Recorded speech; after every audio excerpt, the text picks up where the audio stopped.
Welcome to इडवेरिया जी के study. इडवेरिया जी के study में आप लोगों को स्वागत है। मैं इस चैनल के माध्यम से जंतु विज्ञान की शाखाएं चैप्टर से पढ़ा रहा हूं, जो कि बहुत इम्पोर्टेंट है। वीडियो अच्छा लगे तो वीडियो को लाइक करें, चैनल सब्सक्राइब करें, बेल आइकन दबाएं और उन भाइयों तक शेयर करें जो प्रतियोगी परीक्षाओं की तैयारी कर रहे हैं। मानव त्वचा का अध्ययन करने वाली विज्ञान की शाखा कहलाती हैं डर्मेटोलॉजी।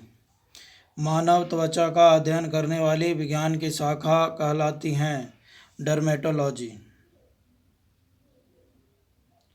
अस्थियों का अध्ययन विज्ञान की किस शाखा के अंतर्गत किया जाता है? ऑस्टियोलॉजी से। अस्थियों का अध्ययन विज्ञान की किस शाखा के अंतर्गत किया जाता है? ऑस्टियोलॉजी, मतलब हड्डियों का अध्ययन किस विज्ञान की शाखा के अंदर किया जाता है? ऑस्टियोलॉजी। जीवों के संक्रमण के विरुद्ध प्रतिरोध का अध्ययन किया जाता है इम्यूनोलॉजी। जीवों के संक्रमण के विरुद्ध प्रतिरोध का अध्ययन किया जाता है इम्यूनोलॉजी। पैलियोंटोलॉजी के अंतर्गत किसका अध्ययन किया जाता है? जीवाश्म का। पैलियोंटोलॉजी कौन सा विज्ञान के अंदर अध्ययन किया जाता है? जीवाश्म का अध्ययन किया जाता है, जीवाश्म का। कीड़ों के अध्ययन को क्या कहा जाता है?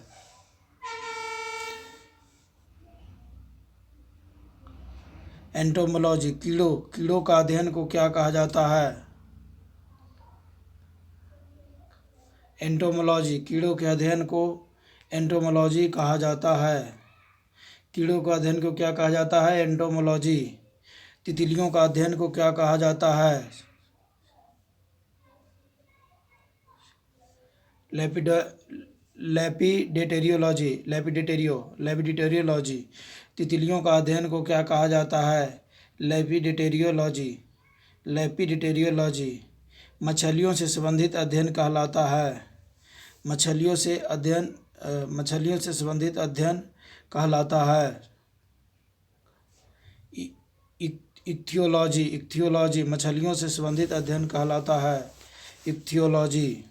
मछलियों से संबंधित अध्ययन कहलाता है इक्थियोलॉजी। ऑर्निथोलॉजी में किसका अध्ययन होता है? ऑर्निथोलॉजी में किसका अध्ययन होता है? पक्षी का। ऑर्निथोलॉजी में किसका अध्ययन होता है? पक्षी का। ऑर्निथोलॉजी में किसका अध्ययन होता है? पक्षी का। मछलियों से संबंधित अध्ययन कहलाता है इक्विथोलॉजी। ऑर्निथोलॉजी में किसका अध्ययन होता है? पक्षी का। हिस्टोलॉजी किससे संबंधित है? हिस्टोलॉजी ऊतक से संबंधित अध्ययन होता है। हिस्टोलॉजी में ऊतक का अध्ययन होता है। ऊतक। बाउंड का अध्ययन किया जाता है घाव का अध्ययन किया जाता है ट्रोमेटोलॉजी में। ट्रोमेटोलॉजी में घाव का अध्ययन किया जाता है ट्रोमेटोलॉजी में। कैंसर संबंधी रोगों का अध्ययन किया जाता है ओंकोलॉजी में। कैंसर संबंधी रोगों का अध्ययन किया जाता है, अध्ययन कहलाता है ओकोलॉजी। मोलास्का समुदाय के जंतु का कवच का अध्ययन कहलाता है कॉन्कोलॉजी। मोलास्का समुदाय के जंतुओं के कवच का अध्ययन कहलाता है कॉन्कोलॉजी। वंशागति के नियमों के अध्ययन को कहते हैं आनुवंशिकी। वंशागति के नियमों के अध्ययन को कहते हैं आनुवंशिकी। वंशागति के नियमों के अध्ययन को कहते हैं आनुवंशिकी। मनुष्य के वातावरण को सुधारने से नस्ल सुधारना कहलाता है। मनुष्य के वातावरण को सुधारने से नस्ल सुधारना कहलाता है। क्या कहलाता है? यूथेनिक्स। मनुष्य के वातावरण को सुधारने से नस्ल सुधारना कहलाता है यूथेनिक्स कहलाता है।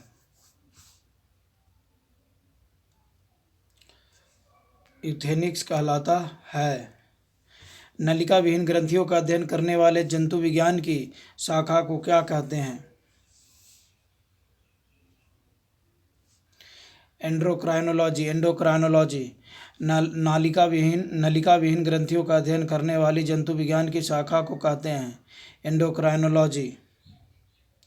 उस विज्ञान को जो आनुवंशिकता के नियमों द्वारा मानव जाति की उन्नति का अध्ययन करता है कहते हैं यूजेनिक्स। क्या कहते हैं? यूजेनिक्स। उस विज्ञान जो आनुवंशिकता के नियमों द्वारा मानव जाति की उन्नति का अध्ययन करते हैं, आनुवंशिकता के नियमों द्वारा मानव जाति की उन्नति का अध्ययन करता है, उसे यूजेनिक्स कहते हैं। यूजेनिक्स। कीटों से संबंधित जीव विज्ञान की शाखा कहलाती है एंटोमोलॉजी। कीटों से संबंधित जीव विज्ञान की शाखा क्या कहलाती है? एंटोमोलॉजी। कीटों से संबंधित जीव विज्ञान की शाखा कहलाती है एंटोमोलॉजी। मछलियों तथा उनसे संबंधित उद्योगों का अध्ययन कहलाता है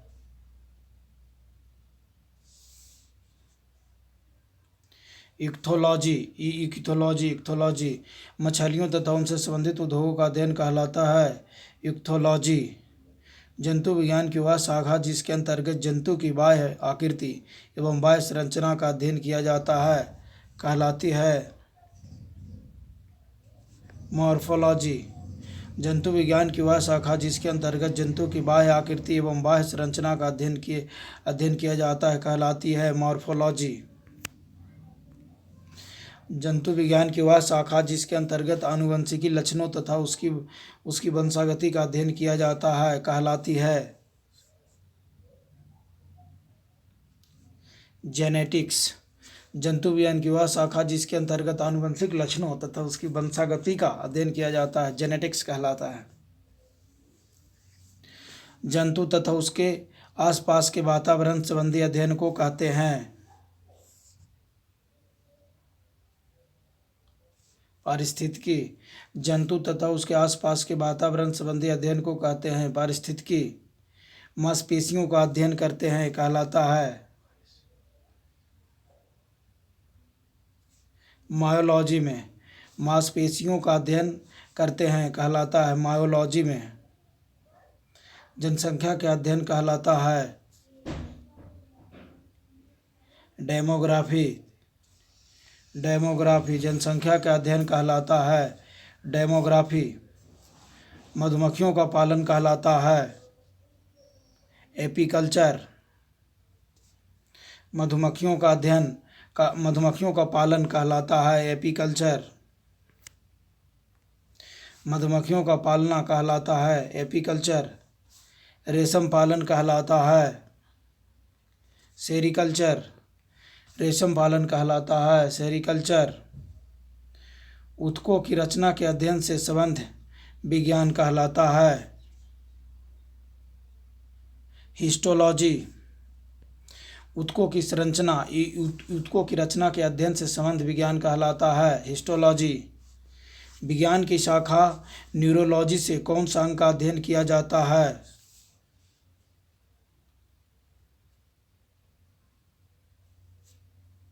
स्नायु तंत्र। विज्ञान की शाखा न्यूरोलॉजी से कौन सा अंग का अध्ययन किया जाता है? स्नायु तंत्र। विज्ञान की शाखा न्यूरोलॉजी से कौन सा अंग का अध्ययन किया जाता है? स्नायु तंत्र। जेरेंटोलॉजी निम्नलिखित में से किसके अध्ययन से संबंधित है?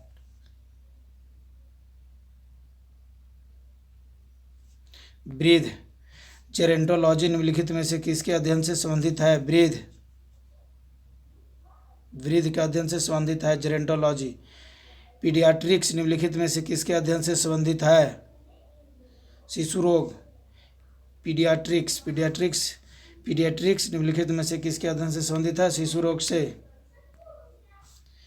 टिश्यू कल्चर का अध्ययन किसके लिए उपयोगी है? आनुवंशिकी के लिए। टिश्यू कल्चर अध्ययन किसके लिए उपयोगी है? आनुवंशिकी के लिए। ओनकोलॉजी किनका अध्ययन है? कैंसर का। ओनकोलॉजी किनका अध्ययन है? कैंसर का। ओनकोलॉजी किनका अध्ययन है? कैंसर का। जेनेटिक्स में किसका अध्ययन किया जाता है? आनुवंशिकता एवं गुणसूत्र। जेनेटिक्स में किसका अध्ययन किया जाता है? आनुवंशिकता एवं गुणसूत्र। जेनेटिक्स में किसका अध्ययन किया जाता है? आनुवंशिकता एवं गुणसूत्र। आनुवंशिकी किससे संबंधित है? आनुवंशिकता से। आनुवंशिकी किससे संबंधित है? रक्तचाप से नहीं, पाचन तंत्र से नहीं, श्वसन तंत्र से नहीं, आनुवंशिकता से। आनुवंशिकता से। आनुवंशिकी किससे संबंधित है? आनुवंशिकता से। जनसंख्या के अध्ययन को क्या कहते हैं? डेमोग्राफी। डेमोग्राफी। जनसंख्या के अध्ययन को क्या कहते हैं? डेमोग्राफी। जनसंख्या के अध्ययन को क्या कहते हैं? डेमोग्राफी। रक्त में एंटीबॉडी एवं एंटीजन के अध्ययन को क्या कहते हैं? सीरोलॉजी। सीरोलॉजी। रक्त में एंटीबॉडी एवं एंटीजन के अध्ययन को क्या कहते हैं? सीरोलॉजी। रक्त में एंटीबॉडी एवं एंटीजन के अध्ययन को क्या कहते हैं? सीरोलॉजी। पारिस्थितिक विज्ञान इकोलॉजी का संबंध किससे है? शरीर संरचना और वातावरण। शरीर संरचना और वातावरण। पारिस्थितिकी विज्ञान इकोलॉजी का संबंध किससे है? शरीर संरचना और वातावरण से है। जनसंख्या के अध्ययन को क्या कहते हैं? जनसंख्या के अध्ययन को डेमोग्राफी कहते हैं। रक्त में एंटीबॉडी एवं एंटीजन के अध्ययन को क्या कहते हैं? सीरोलॉजी कहते हैं। पारिस्थितिकी विज्ञान इकोलॉजी का संबंध किससे है? शरीर संरचना और वातावरण से।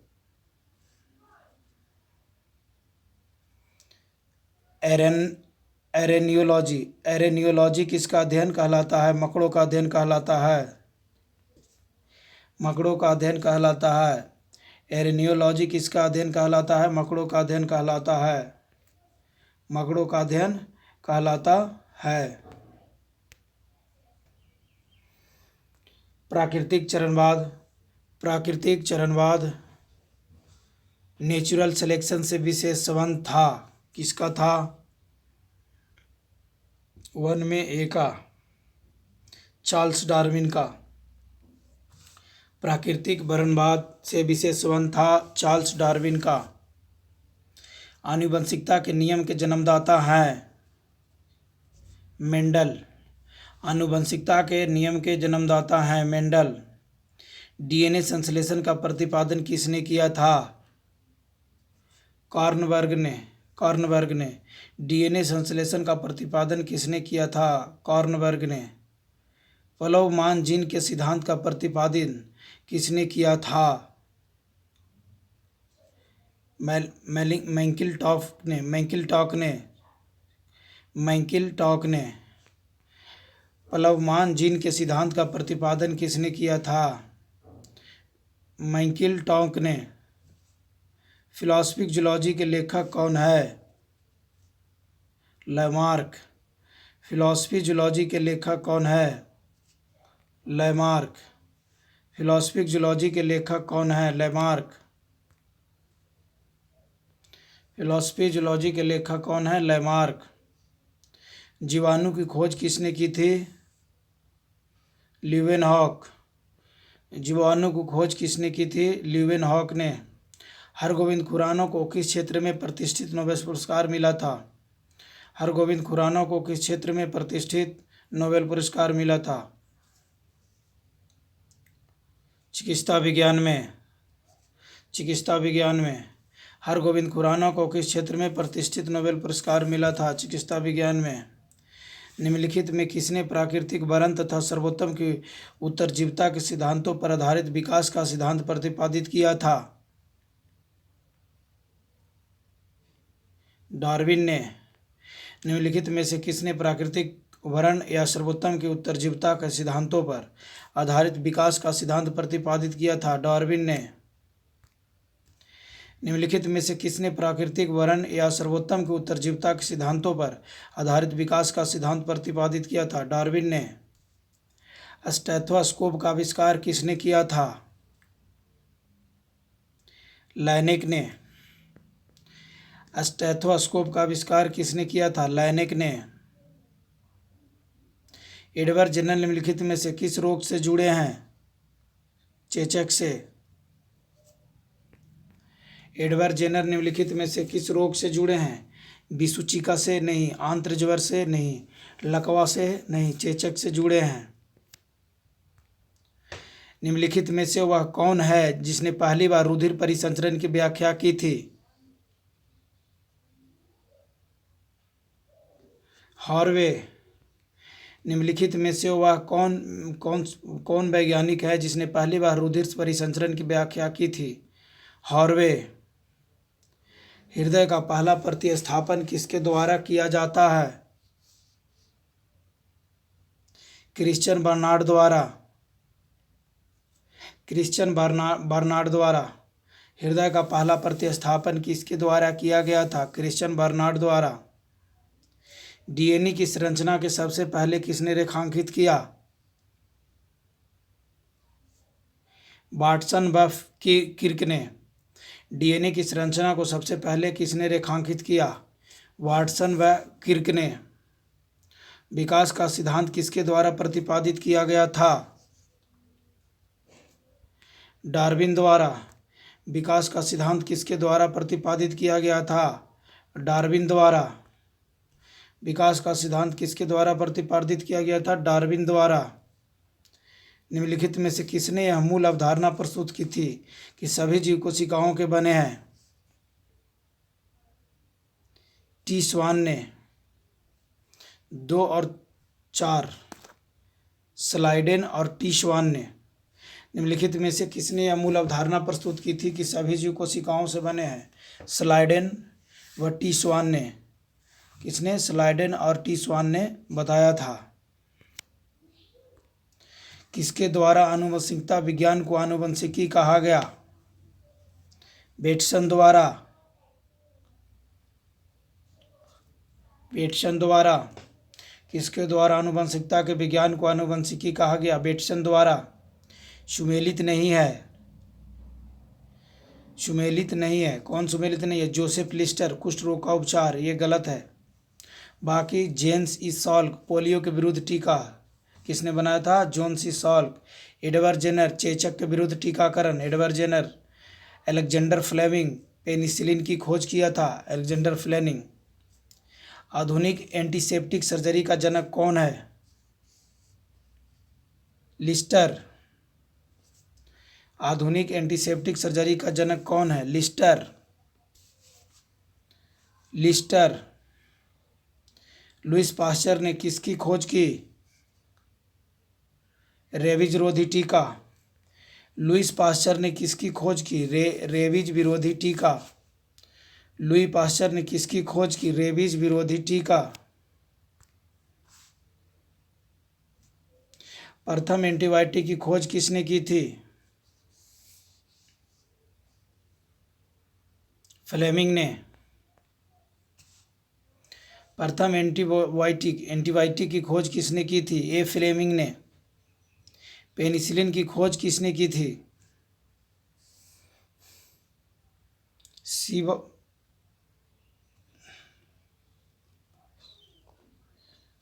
ए फ्लेमिंग ने।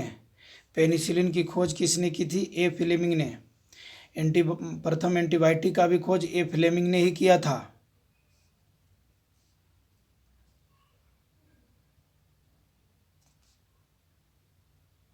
ए फ्लेमिंग ने किया था। पेनिसिलिन की खोज किसने किया था? ए फ्लेमिंग ने किया था। बायोलॉजी के जन्मदाता के रूप में कौन जाने जाते हैं? अरस्तु। बायोलॉजी के जन्मदाता के रूप में कौन जाने जाते हैं? अरस्तु। किस वैज्ञानिक ने खोज की थी कि मलेरिया मच्छरों द्वारा होता है? रोनाल्ड रॉस ने। रोनाल्ड रॉस ने। रोनाल्ड रॉस ने। रोनाल्ड रॉस ने। रोनाल्ड रोनाल्ड रॉस ने खोज किया था कि मलेरिया मच्छरों के द्वारा होता है। लेप्रोसी बेसिलस का आविष्कार किया था। किसने किया था? हेंसन ने। लेप्रोसी बेसिलस का आविष्कार किया था, हेंसन ने किया था। लेप्रासी बेसिलस का आविष्कार किया था, हेंसन ने।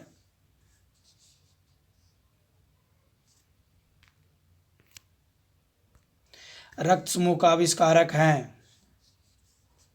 रक्त समूह का आविष्कारक हैं लैंडस्टीनर ने।